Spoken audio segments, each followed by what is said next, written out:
ones. They don't need to be too long. The idea is to make this look like a jet, not one of those big passenger planes.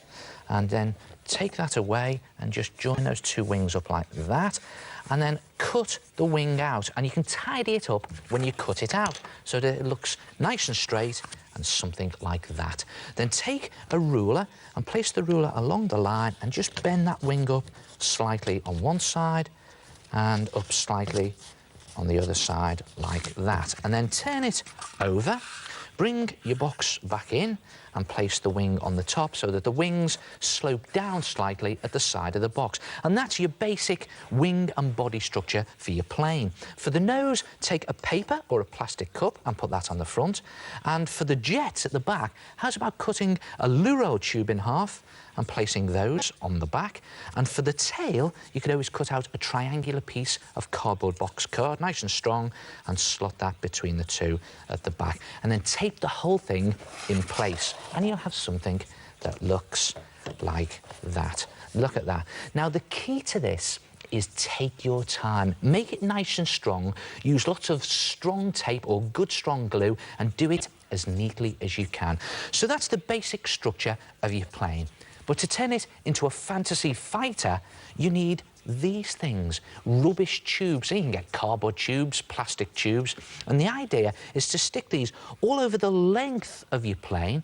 But don't forget, you're the designer, so you decide where they go. But I'll give you some ideas. How's about taking some of these cardboard sweet tubes and putting those underneath the wing like that? That looks like jets, and it also strengthens the wing if you tuck it into the side there.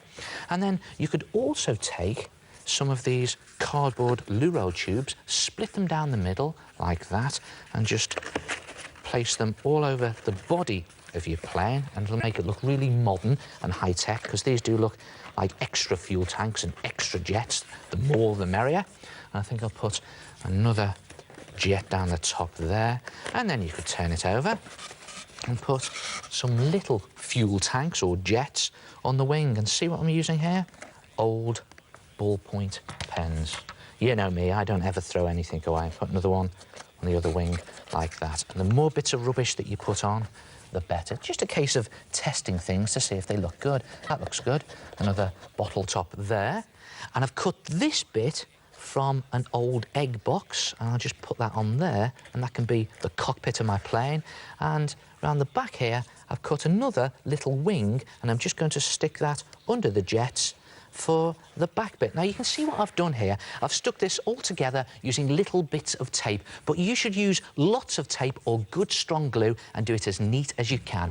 And when you've got it to this stage, you can paint it. Now, you can paint it using acrylic paint or poster paint. If you're going to use poster paint, it's a good idea to mix in a little bit of PVA glue, so then your paint will stick to all these plasticky bits on your plane. And, of course, you're the designer, so you paint it any colour you want. I'm doing white here as a base colour, but you can do it camouflage, RAF colours, space colours, whatever you want. And then you can add on detail. And when it's finished, it'll look brilliant.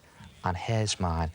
See that? I think that looks absolutely fantastic. Look at that. And I've drawn on other little bits of detail with felt tip pen, and I've stuck on more little bits of rubbish, and it looks brilliant. Look at that. There's a felt tip pen lid. I was going to throw that away, but I've kept that. And how's about some plastic drinking straws as tubes and jets? And I've coloured that with a silver pen. I've done the same on the cockpit, silver pen. Other bits of detail with black pen, painted on some signs, painted on my initials. And look at the back, more drinking straws, and I've painted those with silver pen. And you know, I think that looks as if it's come straight out of the latest science fiction movie. And of course, you're the designer, so you can paint it any colour you like. What about this? Bright pink with silver glitter stars. It's a sort of spice jet. Or what about this one? This is more of a demon fighter. Look at that. It's black. I've painted on some fire, and it looks as if it's roaring through the skies. Try it yourself. Design your own futuristic fantasy flyer. Hello, it's the head here. Weren't they fabulous? Now, if you want to